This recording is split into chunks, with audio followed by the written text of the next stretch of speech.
అదే RTV app వార్తల్ని క్షణాల్లో చదివే అవకాశం ఉంటుంది. ఒక న్యూస్ పేపర్, ఒక టెలివిజన్ ఛానల్ మీ చేతుల్లో ఎప్పుడూ ఉంటాయి. ప్రాంతంలో ఉన్నటువంటి 2 నియోజకవర్గాల ప్రజలు కూడా ఆలోచించమని చెప్పి కోరుతా ఉన్నాం.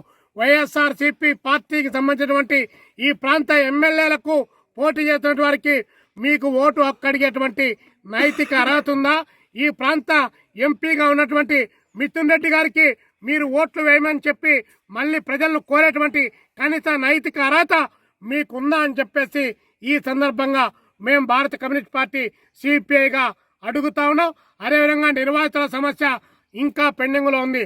ఆ రోజు నిర్వాసితులు దాదాపు 32-33 గ్రామాలు పెద్ద ఎత్తున నీటి పారుదలకు కొట్టుకొని పోయి దాదాపు 4-5 గ్రామాలు పూర్తిగా నేలమట్టం అయిపోయి పలపుత్తూరు గ్రామం లాంటి గ్రామం ఇంకా అక్కడటువంటి దళితులు మేలుకోలేనటువంటి కోలుకోలేనటువంటి దెబ్బతిన్నా కూడా వాగ్దానాలు చేయడమే తప్ప ఆచరణలో ఆరుకున్నటువంటి పాపాన పోలేదు. అందుకనే రాష్ట్ర ముఖ్యమంత్రి జగన్మోహన్ రెడ్డి గారికి మేము విజ్ఞప్తి చేస్తున్నాం. ఎన్నికల నోటిఫికేషన్ రాకముందే కాగితాల్లో ప్రకటించిన డబ్బులు, అనుమతులు ఈ యొక్క ఎన్నికల నోటిఫికేషన్ ముందే దీన్ని పనిని ప్రారంభిస్తే ఈ ప్రాంత ప్రజలకు కనీసం ఒక 4-5 సంవత్సరాలకైనా కూడా ఈ ప్రాజెక్టు పూర్తి అవుతుంది. లేకపోతే ఈ ప్రాజెక్టు మరొక 2 దశాబ్దాల పాటు పట్టినా కూడా ఆశ్చర్యపోవాల్సినటువంటి అవసరం లేదని చెప్పి జగన్మోహన్ రెడ్డి గారి ప్రభుత్వానికి అవగాహన ఉందో లేదో మాకు తెలియదు. కానీ దాదాపు 70-80 మందిని సలహాదారులు పెట్టుకున్నటువంటి ఆ ప్రభుత్వానికి అక్కడ ప్రకాశం జిల్లాలో గుళ్ళకమ్మ గేట్లు 2 కొట్టుకొని పోయాయి. ఇక్కడ 4 కోట్లు డబ్బులు కేటాయించింటే 735 కోట్లు ఈరోజు డబ్బులు పెట్టాల్సినటువంటి అవసరం లేదు.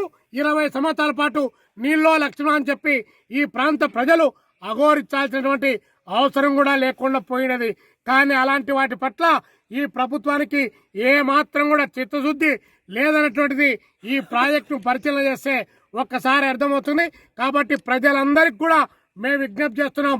పాలక వర్గాలు ఈ ప్రాంతంలో పోటీ చేసినటువంటి అధికార పార్టీ, ప్రతిపక్ష పార్టీ పదవులు పంచుకునేంత వరకు మీ మధ్య వైరం ఉంటుంది.